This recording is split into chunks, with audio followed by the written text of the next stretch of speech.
تذکرہ صرف ایک ایسی شخصیت کا تھا جو روئے زمین پر ابھی تشریف لے نہیں آئے تھے، دنیا کے اندر ابھی پیدا نہیں ہوئے تھے، دنیا کے اندر ابھی ان کا وجود نہیں آیا تھا، آنے سے پہلے ہی چرچے ہو رہے تھے، آنے سے پہلے ہی ان کی عظمتیں بیان کی جا رہی تھی، آنے سے پہلے ہی ان کی سیرت بیان کی جا رہی تھی۔ اسی لیے ہم سب کا یہ عقیدہ ہے کہ اللہ کے رسول صلی اللہ علیہ وسلم کی جو ولادت ہے، اللہم صلی علی سیدنا محمد۔ السلام علیکم ورحمۃ اللہ وبرکاتہ۔ الحمد لله نحمده ونستعينه ونستغفره ونؤمن به ونتوكل عليه ونعوذ بالله من شرور أنفسنا ومن سيئات أعمالنا، من يهده الله فلا مضل له ومن يضلله فلا هادي له، ونشهد أن لا إله إلا الله وحده لا شريك له، ونشهد أن سيدنا ونبينا ومولانا محمدا عبده ورسوله، أما بعد فأعوذ بالله السميع العليم من الشيطان الرجيم، بسم الله الرحمن الرحيم، لقد جاءكم رسول من أنفسكم عزيز عليه ما عنتم حريص عليكم بالمؤمنين رؤوف رحيم، فإن تولوا فقل حسبي الله لا إله إلا هو عليه توكلت وهو رب العرش العظيم، صدق الله مولانا العظيم، وقال النبي صلى الله تعالى عليه وسلم إنما بعثت معلما، وقال النبي صلى الله تعالى عليه وسلم أنا آخر الأنبياء وأنتم آخر الأمم، أو كما قال النبي صلى الله تعالى عليه وسلم رب اشرح لي صدري ويسر لي أمري واحلل عقدة من لساني يفقه قولي، اللهم صل على محمد وعلى آل محمد كما صليت على إبراهيم وعلى آل إبراهيم إنك حميد مجيد، اللهم بارك على محمد وعلى آل محمد كما باركت على إبراهيم وعلى آل إبراهيم إنك حميد مجيد، يا رب صل وسلم دائما أبدا على حبيبك خير الخلق كلهم۔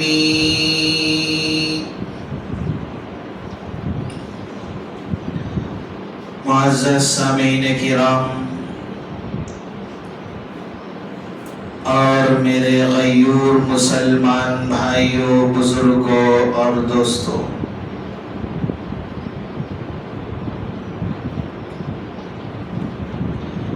ربیع الاول کا مہینہ شروع ہونے والا ہے، جس کی نسبت سے اس جمعہ سورۃ التوبہ کی آخری آیات کے متعلق چند باتیں عرض کرنی ہیں۔ اللہ رب العزت سے دعا گو ہوں کہ اللہ رب العزت مجھے صحیح کہنے اور جو کچھ کہا اور سنا جائے گا ان باتوں پر ہم تمام کو عمل پیرا بنائیں۔ ابھی خطبے میں نے سورۃ التوبہ کی 2 آیات تلاوت فرمائی ہیں، جس کے بارے میں بعض مفسرین کرام نے یہ لکھا ہے کہ سورۃ التوبہ کی آخری 2 آیات اللہ کے نبی صلی اللہ علیہ وسلم پر اللہ رب العزت نے جو قرآن مجید نازل فرمایا ہے، تو یہ 2 آیات سب سے آخر میں نازل ہوئی ہیں،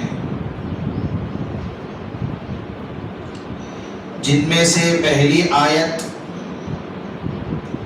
جس میں اللہ رب العزت نے پیارے حبیب حضرت محمد مصطفیٰ صلی اللہ علیہ وسلم کے وصال کا تذکرہ فرمایا، اور اس کے بعد والی آیت میں اللہ رب العزت نے توحید کو بیان فرمایا ہے۔ جیسا کہ اللہ کے نبی صلی اللہ علیہ وسلم کو جب اللہ رب العزت نے نبوت عطا فرمائی، اس وقت اللہ کے نبی صلی اللہ علیہ وسلم نے سب سے پہلے فاران کی چوٹی پر کھڑے ہو کر سارے مکے کے لوگوں کو جمع فرمایا۔ جب وہاں پر جمع ہو گئے تو اس وقت اللہ کے نبی صلی اللہ علیہ وسلم نے سب سے پہلے اپنے آپ کو پیش کیا، هل وجدتمونی صادقا ام کاذبا۔ سارے لوگوں سے پوچھا کہ بتاؤ کیا تم مجھے سچا جانتے ہو یا جھوٹا؟ 40 سال تمہارے درمیان میں نے زندگی گزاری ہے، 40 سال کے عرصے میں تم نے مجھے سچا پایا ہے یا جھوٹا پایا ہے؟ اس وقت سارے کے ساروں نے کہا کہ ہم آپ کو صادق مانتے ہیں، امین مانتے ہیں، یعنی کہ آج تک آپ کی زبان سے ہم نے ایک لفظ بھی جھوٹ کا نہیں سنا، پورے 40 سال کے عرصے۔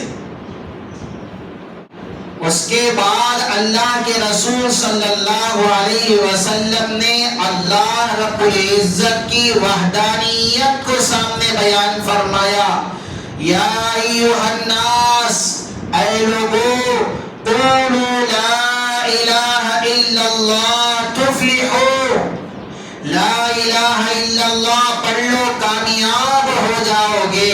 یعنی کہ اللہ کے نبی صلی اللہ علیہ وسلم سب سے پہلے جو دعوت شروع کی ہے، سب سے پہلے اپنے آپ کو پیش کیا، اس کے بعد اللہ رب العزت کی توحید کو بیان فرمایا۔ تو 23 سال کے بعد اللہ رب العزت جب پورے کا پورا قرآن مکمل نازل فرما دیے، تو سب سے آخر میں جو آیات اللہ رب العزت نازل فرما رہے ہیں، اس میں سب سے پہلے پیارے حبیب حضرت محمد مصطفیٰ صلی اللہ علیہ وسلم کے تذکرے کو بیان فرمایا، بعد والی آیت میں توحید کو اللہ رب العزت نے بیان فرمایا ہے۔ سورۃ التوبہ کی یہ جو دو آیتیں ہیں آخر کی، سب سے پہلی آیت جس سے دو تین باتیں ہم سمجھنی ہیں. لَقَدْ جَاءَكُمْ رَسُولٌ مِّنْ أَنفُسِكُمْ. اس آیت کے اندر اللہ رب العزت نے تین باتیں بیان فرمائی ہیں. لَقَدْ جَاءَكُمْ، آمد مصطفیٰ کو بیان فرمایا، یعنی اللہ کے نبی صلی اللہ علیہ وسلم کی ولادت کو بیان فرمایا. رسول من انفسکم، اللہ کے نبی صلی اللہ علیہ وسلم کے جمال کو بیان فرمایا، خوبصورتی کو بیان فرمایا. عزیز علیہ ما عنتم حریص علیکم بالمؤمنین رؤوف الرحیم. اللہ کے نبی صلی اللہ علیہ وسلم کی سیرت کو بیان فرمایا. نمبر ایک، آمد مصطفیٰ یعنی کہ ولادت مصطفیٰ. نمبر دو، جمال مصطفیٰ. نمبر تین، سیرت مصطفیٰ صلی اللہ علیہ وسلم. آپ اس طرح سمجھے کہ اللہ کے نبی صلی اللہ علیہ وسلم کی ولادت بے مثال ہے، جس کی مثال کوئی پیش نہیں کر سکتا. اللہ کے نبی صلی اللہ علیہ وسلم کا جمال پر جمال ہے، یعنی کہ ایسی خوبصورتی کسی کے اندر ہو نہیں سکتی. اور اللہ کے نبی صلی اللہ علیہ وسلم کی سیرت با کمال ہے، ایسی سیرت کسی اور کی ہو نہیں سکتی. آج ہم ولادت مصطفیٰ کو سمجھتے ہیں کہ اللہ کے نبی صلی اللہ علیہ وسلم کی ولادت بے مثال ہے. مطلب کیا ہے؟ آج دنیا کے اندر ہر دن ہزاروں بچے پیدا ہو رہے ہیں.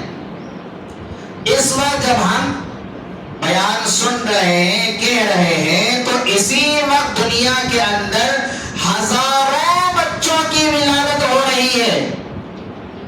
لیکن کسی بچے کے لحاظ سے کوئی بھی یہ تصور نہیں کر رہا، یہ سوچ نہیں رہا ہے، یہ سمجھ نہیں رہا ہے کہ میرا بچہ دنیا میں آنے کے بعد کیا کرے گا، کیا بنے گا.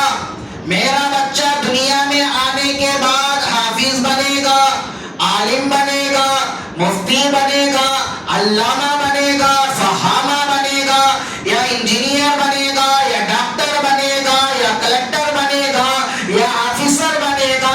یا میرا بچہ اچھا انسان بنے گا، اس کے اخلاق کیسے ہوں گے، اس کا کردار کیسا ہوگا، اس کا رویہ کیسا ہوگا، اس کے آداب کیسے ہوں گے، اس کے اخلاق کیسے ہوں گے، یہ تصور کسی کے ذہن میں آتا نہیں ہے. جب بچہ پیدا ہوتا ہے تو اس وقت بس یہ خوشیاں ہوتی ہیں. ایک طرف کوئی خوشی منا رہا ہے، ایک طرف کوئی مٹھائی لا کر بانٹ رہا ہوتا ہے، ایک طرف نام رکھنے کی کوشش کی جا رہی ہوتی ہے، ایک طرف نئے نئے کپڑے لے کر آ رہے ہوتے ہیں، ایک طرف باپ کا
یہ ولایت بے مثال ہے، اس کی مثال کوئی پیش نہیں کر سکتا ہے۔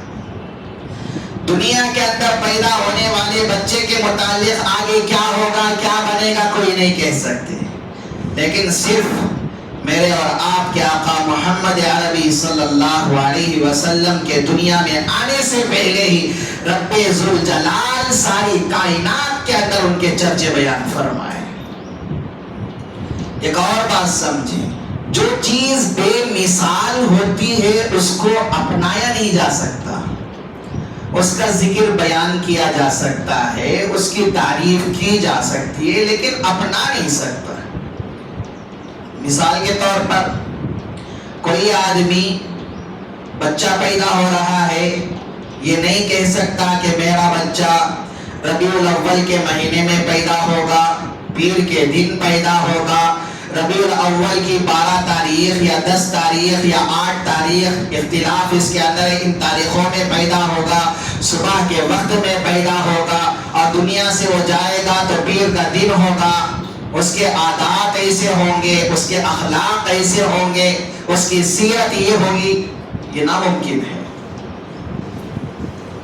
اس لیے کہ ولادت اپنانے والی چیز نہیں ہے، اس کو بیان کیا جا سکتا ہے، اس کو ذکر کیا جا سکتا ہے، اس کو سمجھایا جا سکتا ہے، اس کو بولا جا سکتا ہے، لیکن اپنایا نہیں جا سکتا۔ اسی لیے ہمارا عقیدہ یہ ہے کہ اللہ کے رسول صلی اللہ علیہ وسلم کی ولادت بے مثال ہے، جس کی کوئی مثال نہیں۔ پیارے آقا صلی اللہ علیہ وسلم کی ولادت کیسے ہوئی، انداز کیا تھا، کیا حالات تھے، کیفیت کیا تھی؟ اما حضرت آمینہ رضی اللہ تعالی عنہا فرماتی ہیں کہ جب اللہ کے رسول صلی اللہ علیہ وسلم میرے پیٹ کے اندر آئے، یہ بچہ میرے پیٹ کے اندر آیا، تو اس وقت میرا حال یہ تھا کہ میں ہر رات ایسے خواب دیکھا کرتی تھی جو سچے ہوتے تھے۔ رات خواب دیکھی، صبح وہ خواب سچ ہوا۔ روزانہ میں خواب دیکھتی ہوں لیکن صبح وہ سچے ہوتے ہیں۔ اما آمینہ فرماتی ہیں کہ جب سے یہ بچہ میرے پیٹ کے اندر آیا، کبھی میں حضرت حوا کو خواب میں ملاقات کی، کبھی مریم رضی اللہ عنہا کو ملاقات کی، کبھی حضرت آسیہ کی ملاقات کی، کبھی حضرت حاجرہ کی میں نے ملاقات کی۔ بڑے بڑے جو نیک صالحہ خواتین تھے، راتوں میں کسی نہ کسی سے میری ملاقات ہوا کرتی تھی، لیکن جب میرے بچہ پیٹ کے اندر آیا، جب سے یہ بچہ میرے پیٹ کے اندر آیا، کبھی مجھے متلی نہیں ہوئی، کبھی مجھے خیر بھی نہیں آئی، کبھی مجھے پیٹ کا درد نہیں، کبھی کوئی تکلیف نہیں، کبھی مجھے کوئی مصیبت نہیں آئی۔ پانی لانے کے لیے کنویں کے پاس جاتی ہو تو وہاں پر بھی تکلیف اٹھانی نہیں پڑتی، پانی کا کنویں کا پانی خود بخود اوپر آ جاتا، کوئی مشقت اٹھانے کی نوبت نہیں آئی، کوئی تکلیف اٹھانے کی نوبت نہیں آئی، پانی خود بخود اوپر آ جایا کرتا تھا۔ پتھر پر قدم رکھتی، پتھر بھی موم بن جاتا تھا، کانٹے پر کبھی پیر پڑ جاتا، وہ بھی پھول بن جایا کرتا تھا۔ لیکن اللہ کے نبی صلی اللہ علیہ وسلم جب آمینہ کے پیٹ میں آئے، اما آمینہ فرماتی ہے کہ جب سے یہ بچہ پیٹ میں آیا ہے، اس وقت سے میری زبان پر بھی ایسی خوشبو، جب میں تھوکتی ہوں تو اس کے اندر سے خوشبو پھولنے لگتی ہے۔ اس لیے ہمارا عقیدہ یہ ہے کہ پیارے آقا صلی اللہ علیہ وسلم کی ولادت بے مثال ہے۔ ایک مرتبہ خواجہ عبد المطلب اپنے گھر کے اندر اپنی بہو کو دیکھے کہ اس کے جسم سے ایسی خوشبو کہاں سے آ رہی، کون سا عطر یہ استعمال کر رہے، اتنی اچھی خوشبو، اتنا عمدہ عطر ہوگا۔ ایک مرتبہ اپنے گھر والی سے کہا کہ آپ کی بہو معلوم نہیں کون سا عطر لگاتی ہے کہ جب وہ چلتی ہے تو پورا راستہ خوشبو کا ہو جاتا ہے، خوشبو سے مہک اٹھتا ہے۔ آپ خاتون ہیں، آپ بات کریں، پوچھیں، عزت کا مسئلہ ہے کہ 4 لوگ کیا کہیں گے اگر یہ بات باہر پڑ جائے۔ اپنی عزت کا مسئلہ ہے. آپ پوچھیں خاتون ہے. گھر والی نے کہا کہ جی میرے اندر تو اتنی طاقت نہیں کہ میں جا کر اپنی بہو سے پوچھوں کہ کہاں سے ادھر لا رہی ہے, کون سا ادھر استعمال کر رہی ہے, کون سے بازار سے منگوا رہی ہے, کون لا کر دے رہا ہے. آخر ہمت کی اور ایک مرتبہ پوچھا کہ بہو بتا تو یہ اتنی خوشبو کہاں سے آ رہی ہے, ادھر تو کون سا استعمال کرتی ہے, کون لا کر دیے تجھے.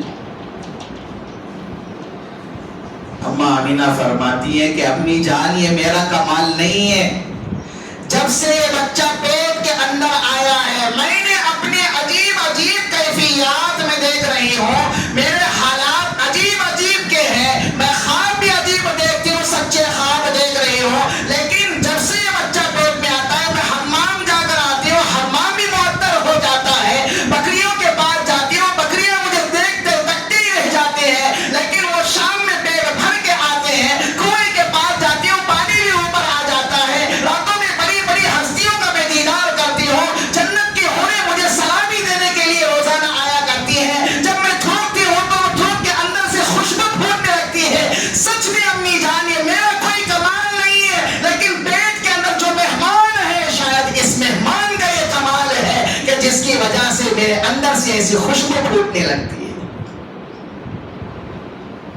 خواجہ عبد المطلب فرما رہے ہیں کہ ایک مرتبہ میں مکے کے پاس بیٹھا ہوا تھا, عبادت کر رہا تھا,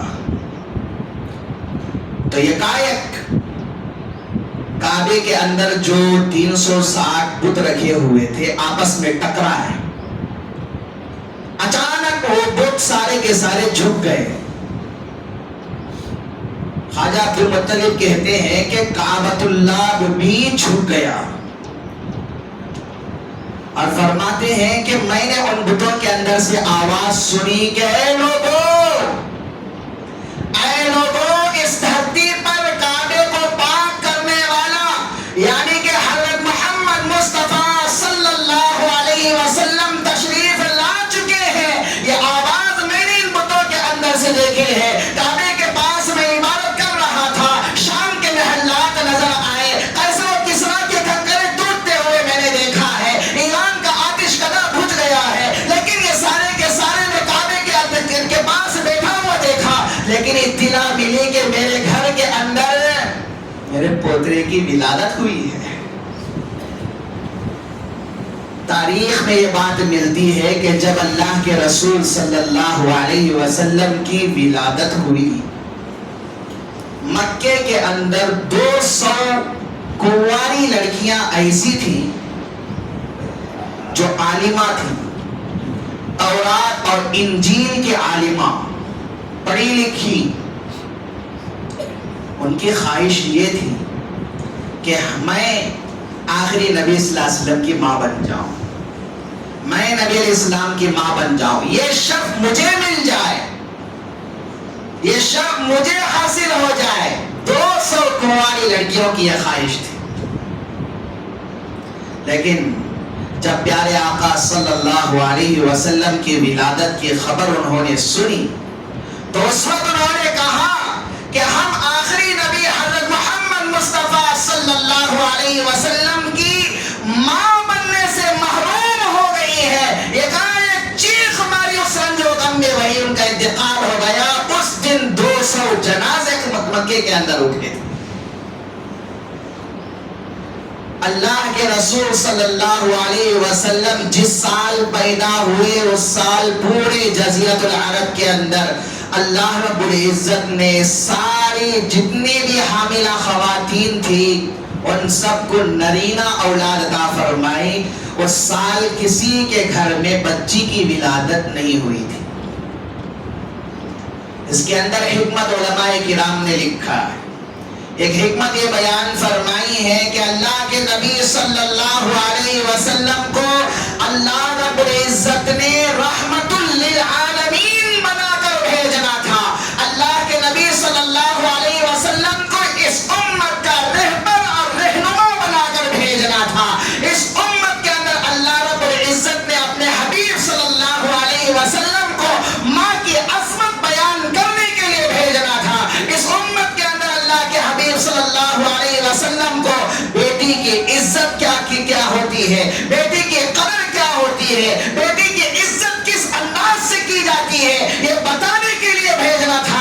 اللہ رب العزت کو یہ بات گوارا نہیں تھی جب اللہ کے حبیب صلی اللہ علیہ وسلم بیٹی کو بچانے کے لیے دنیا میں جا رہے ہو، ماں کی عظمت کو بیان کرنے کے لیے جا رہے ہو، خاتون کی عظمت و وقار کو برقرار رکھنے کے لیے جا رہے ہو، تو ایسے وقت میں عرب کا جو دستور تھا، عرب کے اندر جو فتنہ تھا، عرب کے اندر جو جہالت تھی کہ بچی کی ولادت ہوتے ہی قبر کھود کر زندہ دفن کر دیا جایا کرتا تھا، زندہ درگور کر دیا جایا کرتا تھا، تو اللہ کے نبی صلی اللہ علیہ وسلم کو یہ زمین پر بھیجتے وقت کسی گھر کے اندر اگر لڑکی پیدا ہو جائے، اس کا باپ اگر زندہ درگور کر دے، یہ اللہ رب العزت کو گوارا نہیں تھا۔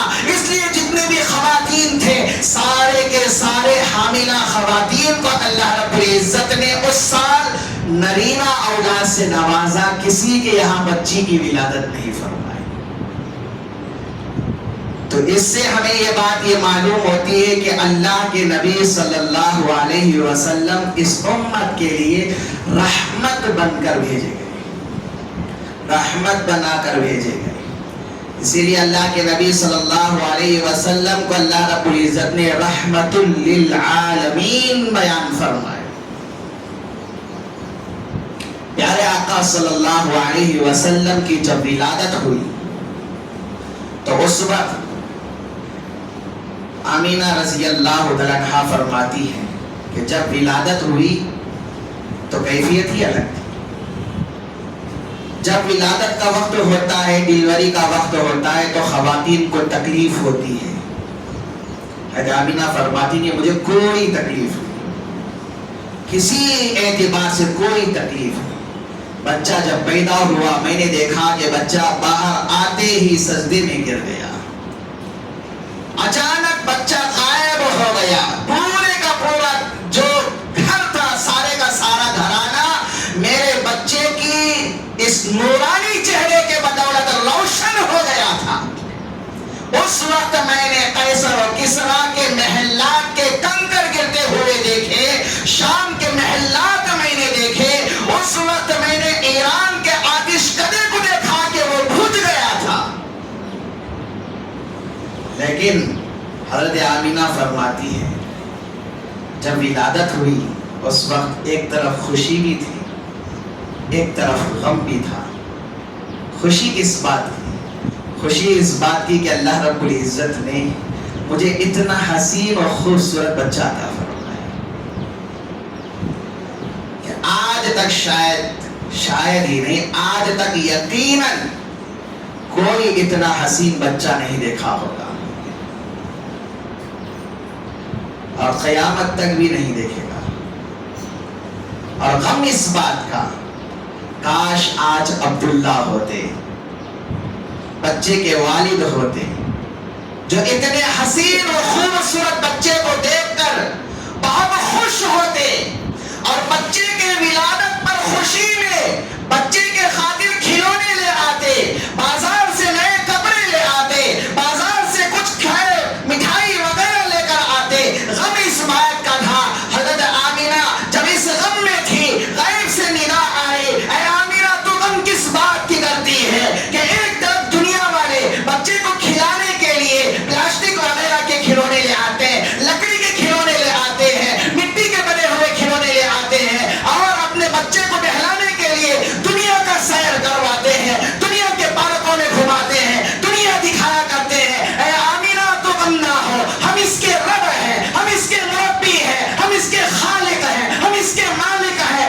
اگر یہ کھلونا مانگے معراج پر ہم بلا لیں گے، اگر یہ سیر کرنا چاہے جنت اور جہنم کو ہم دکھا دیں گے، ساری ساتوں آسمانوں کا سیر کروائیں گے، عرش کا سیر کروائیں گے۔ تو سمجھتی ہے کہ یہ یتیم پیدا ہوا ہے، لیکن یتیموں کے سروں پر ہاتھ رکھنے والا ہے، اس کی پرورش کرنے کے لیے رب ذوالجلال اس کو خوش کرنے کے لیے وَلَسَوْفَ يُعْطِيكَ رَبُّكَ فَتَرْضَىٰ تیرا رب کہہ رہا ہے، کبھی یاسین کہہ رہا ہے قرآن میں، کبھی مزمل کہہ رہا، کبھی مدثر کہہ رہا ہے۔ تو اللہ رب العزت نے حضرت آمینہ کو یہ تسلی دلوائی، غم نہ کرنا، اگر یہ کھلونا مانگے تو معراج پر ہم بلا لیں گے، تفریح کا اس کا دل کرے تو ہم جنت کا سیر کروا دیں گے۔ تو میرے بھائیوں یہاں پر ہم اپنا عقیدہ یہ بنائیں، اللہ کے نبی صلی اللہ علیہ وسلم کی ولادت بے مثال ہے، جس کی کوئی مثال بیان نہیں کی جا سکتی۔ اللہ رب العزت نے سورہ توبہ کی آخری آیت کے اندر، یعنی کہ آخر کے 2 آیتوں میں، پہلی آیت میں اللہ کے نبی صلی اللہ علیہ وسلم کا تذکرہ فرمایا، آخری آیت میں اپنی توحید کو بیان فرمایا۔ لقد جاءکم رسول من انفسکم، اللہ رب العزت نے جاءکم میں ولادت کو بیان فرمایا، رسول من انفسکم اس کے اندر اللہ کے حبیب صلی اللہ علیہ وسلم کے جمال کو بیان فرمایا۔ پیارے آقا صلی اللہ علیہ وسلم سے زیادہ حسین و خوبصورت نہ آج تک دنیا میں کوئی آیا ہے نہ آئے گا۔ سب سے زیادہ حسین اللہ رب العزت نے اپنے حبیب صلی اللہ علیہ وسلم کو بنایا ہے۔ میرے بھائیوں، اللہ تعالیٰ نے ہم پر سب سے بڑا احسان یہ کیا کہ اپنا حبیب ہمیں عطا فرمایا۔ اپنا حبیب، کوئی اپنے حبیب کو کسی کو نہیں دیتا ہے، اپنے چہیدے کو کوئی آدمی کسی کو نہیں دیتا ہے۔ اللہ نے احسان کیا، اپنا حبیب ہمیں عطا فرمایا، اور ہمیں اللہ کے نبی صلی اللہ علیہ وسلم کا امتی بنایا۔ تو اس لیے ہمیں چاہیے کہ اللہ کے نبی حضرت محمد مصطفیٰ صلی اللہ علیہ وسلم کی زندگی کو آئیڈیل بنانا ہے، نمونہ بنانا ہے، ان کی زندگی کو اپنی زندگی کے اندر سنوارنا ہے، ان کی زندگی کو اپنی زندگی میں لانا ہے، ایک ایک طریقے پر چلنے کی کوشش کرنا یہ ہمارے لیے نہایت ضروری ہے، اس لیے کہ اللہ رب العزت نے کامیابی ہماری زندگی کی اپنے نبی کے طریقے میں رکھ دی۔ جو نبی کے طریقے کو اپنائے گا وہ کامیاب و کامران ہوگا، جو نبی کے طریقے سے ہٹ کر زندگی گزارے گا کبھی کامیابی اس کے قدم نہیں چوم سکتی۔ تو اس لیے ارادہ کرے کہ انشاءاللہ العزیز اللہ کے نبی صلی اللہ علیہ وسلم کی سیرت کو جان کر اس پر عمل کرنے کی کوشش کریں گے، نبی علیہ السلام کی ایک ایک سنت کو دل و جان سے کیا ہے اس کو سمجھ کر، اس کو سیکھ کر اس پر عمل کرنے کی کوشش کیا کریں گے۔ اللہ رب العزت سے دعا گو ہو کہ اللہ تبارک و تعالی جو کچھ کہا سنا گئے ان باتوں پر سب سے پہلے کہنے والے کو عمل کی توفیق عطا فرمائے۔ اللہ تعالی ہم تمام کو عمل پیرا بنائے۔ مضمون اور بھی باقی ہے انشاءاللہ العزیز، اللہ تبارک و تعالی اگر حیات باقی رکھے، زندگی باقی رکھے، اگلے جمعہ آپ کے سامنے تفصیل سے بات آئے گی۔ اللہ تعالی ہم تمام کو جو کچھ کہا سنا گئے ان باتوں پر عمل کی توفیق عطا فرمائے۔ آمین، وآخر دعوانا الحمدللہ رب العالمین۔